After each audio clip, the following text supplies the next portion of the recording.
In section 6.6, we're going to be looking at transformations of the sine and cosine functions. So we have done transformations of other graphs before, so we know we're looking at things like shifted left, shifted right, vertically stretched, horizontally stretched, or shrunk, etc. And so if our base graph is the sine graph or the cosine function graph, we're going to see things that are transformed in these two forms. So they have those A, B, C, D coefficient values, which do the horizontal shifts, horizontal stretches, etc., vertical shifts and vertical stretches. We're also going to take those and then determine their amplitude period and phase shift. These are phrases that we use just for the trig functions, so we wouldn't have used those phrases in a previous section, but we'll use many of the same phrases like vertical shift and so on that we've used in a previous section as well. Okay, then our next objective will be to graph the sum of functions, and if you're taking a look at the textbook, they have a 1/3 objective here that we're not going to be discussing in this course. All right, so first of all, quick review of some transformation stuff that we've done before. In example 1, we have the function f of x. We just want to shift it up 3 units and right 2 units. So the new function g of x, if I shift up 3 units and right 2 units, it would be f of x, and the right 2 units is going to be an inside shift, and it's going to be minus 2 inside, then up 3 is going to be an up 3 outside. So the right shifts happen inside the function, and they're also opposite of what you might have expected because of the right goes a minus right there. And then the ups happen at the end of a function outside of the function. So left, right's inside, up, down's outside. All right, so let's look at the next couple things we want to do for the next one. We want to shift left 1, we want to reflect over x, and we want to vertically stretch by a factor of 3. Okay, so our new function g of x is going to, so first of all, if I'm going to reflect it across the x-axis, that is going to actually be a y shift. You're changing y values to go from something that's above the x-axis down to the something below the x-axis, so it's a y shift. So we'll do the two y shifts together, but we'll get our x shift first. So equals, I'm leaving a space right here because I know I'm going to put those in front of it, but our left shift is going to be f of x plus 1. That's an inner shift.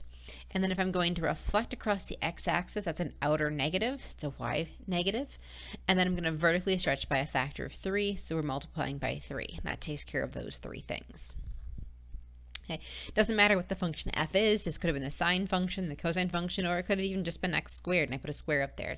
These are true for any function. So I can write them in general this way.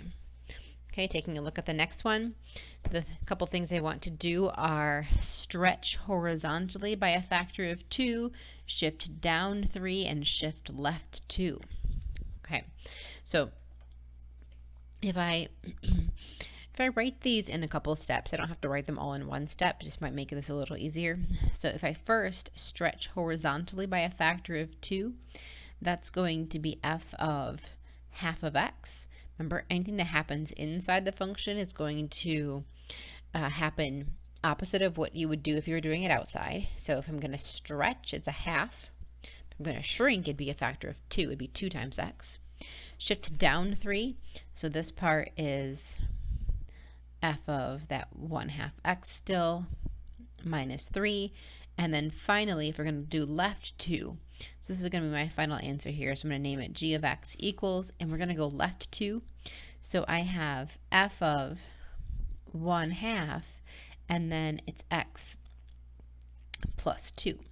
So I have that extra set of parentheses right there because I have the horizontal stretch in addition, or in conjunction, I should say, with the shift. So I'm going to put that parentheses right there to make sure that that shift gets affected by the stretch as well.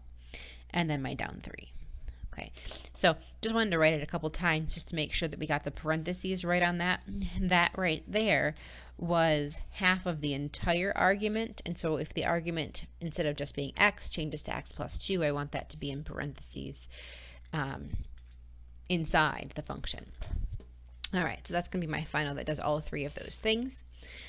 And let's take a look at the next one. It's going to, if we found out that the function f is actually the function sine of x, how the new sine of x functions appear after the transformations in part C. Okay, so we're going to make this more specific. Instead of just f of x, we're going to put sine of x there.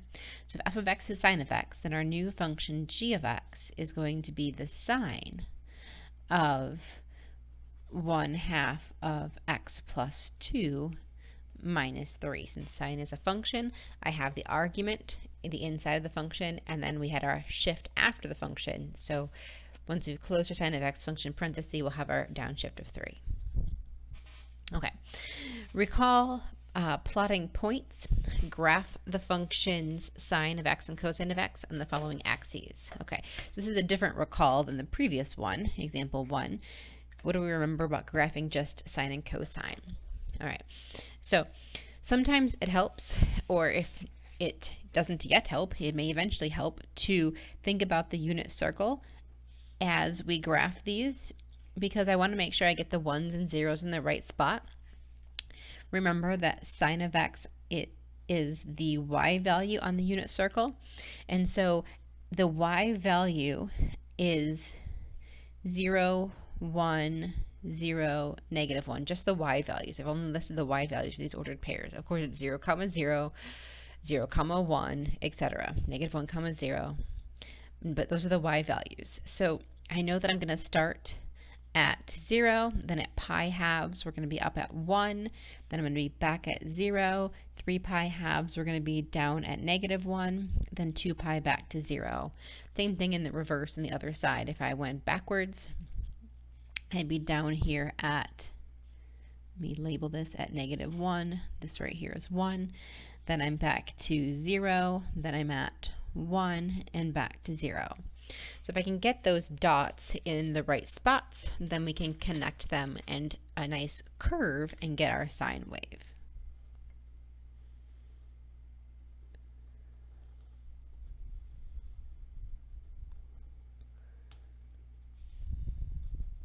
Okay, so that's the sine wave function. Now, the cosine function, if you look at its x coordinates, remember on the unit circle, the cosine is, I should put y coordinate here, it's the x coordinate. And so the x coordinate of these ordered pairs is 1, 0, -1, 0. And so at 0, the angle 0, I'm starting at 1.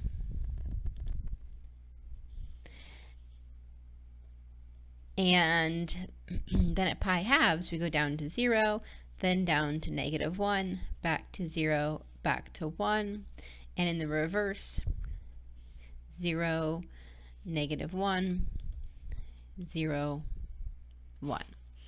So we can draw the cosine curve.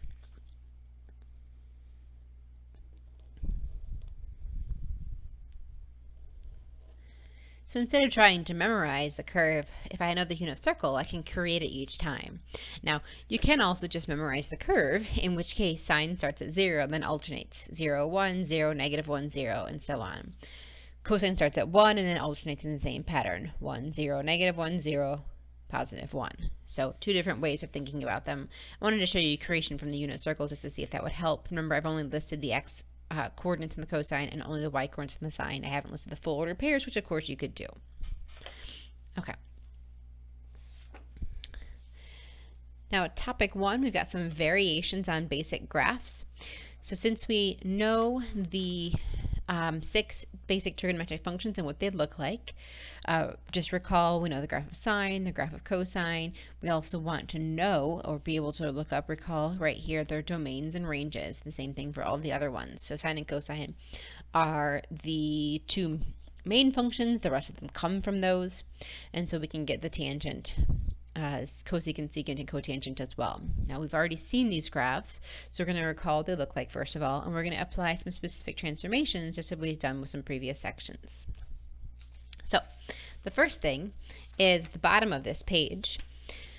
We want to describe the new transformations, find the new y-intercept, and find the domain and range for each of these. So the base function is going to be the function that has no transformation. So if it's the base function for this, it's a sine, because I'm working with some kind of transformation of the sine of x function. So sine of x is the base function. Describe the transformations. This sine of x function has an outer multiplication, so that's going to be a vertical stretch by a factor of 2.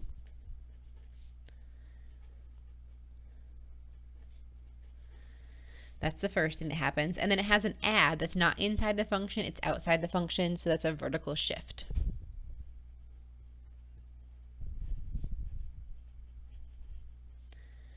Or translation is another word for that shift. Vertical shift up 3. Vertical shift or vertical translation of up 3. Okay. You could have just said shifted up 3 because if you say up, obviously it's vertical. Those are the only two transformations. And so I want to know the new y-intercept. So to know the new y-intercept, I need to know the y-intercept of the original sine function. The original sine function has a y-intercept of 0, 0. So if I take 0, 0 and multiply it by 2, then add 3 to it, we're going to be at 0, 3. Those were both y changes, so multiplying the y coordinate by, which was originally 0, 0, by 2, that's still 0, then I add 3, so it's 0, 3. All right, so the domain and range, well, the domain of sine is always all real numbers, and the range is, looking back at the top, the range is usually -1 to 1. Now we're going to do two things with that range. The first thing that we're going to do with that range, I'm going to make some notes off to the side, is from the vertical stretch. So step 1, I had -1 to 1, but we're going to vertically stretch it by 2. That's going to make it -2 to 2. Then we're going to shift it up 3. If I add 3, that's going to put us at 1 to 5, adding 3 to both coordinates on that. So I do want to consider the effect of both of my y changes to that range. It was -1 to 1, stretched to -2 to 2, then shifted up by 3, so the range is going to be 1 to 5. And let's take a look at the other example here as well. This is cosine as a base function. So our base function is f of x equals cosine of x. And there are 3 transformations. You want to consider the negative separate from the numeric coefficient. So 3, first of all, we have reflected across. It's an outer negative, so it's going to change the y values. So if you change the y values, you're reflecting across the x-axis. Then it has a vertical, that 1/2 is a vertical shrink by a factor of 2. If I say shrink, I'm already saying that I'm going to be dividing by 2, so it's a shrink by a factor of 2, not a stretch by a factor, or not a shrink by a factor of 1/2, which is, in which case you're like double fractioning it. You can just say shrink by a factor of 2 there. And then the inner value is a horizontal stretch or shrink, and since it's a larger than 1 number, that's going to be a horizontal shrink by a factor of 4. Now they're opposites again because on the inside of a function you stretch when you have a fraction and you shrink when you have a whole number. So this one is a shrink right here by a factor of 4, and it's horizontal. So 3 different transformations. I need the new y-intercept. Okay, so the y-intercept, if I had any x addition subtractions, it's going to reflect it and move it to a different position, so I would need to worry about that. But I don't. I only have a multiplication. So the original point of 0, 0 is going to stay at 0 for its x coordinate. So that's good. We'll talk about the ones that have a new x coordinate next time. So this is still going to be at 0.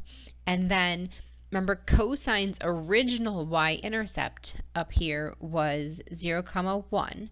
And so it's 0, 1 that we're moving.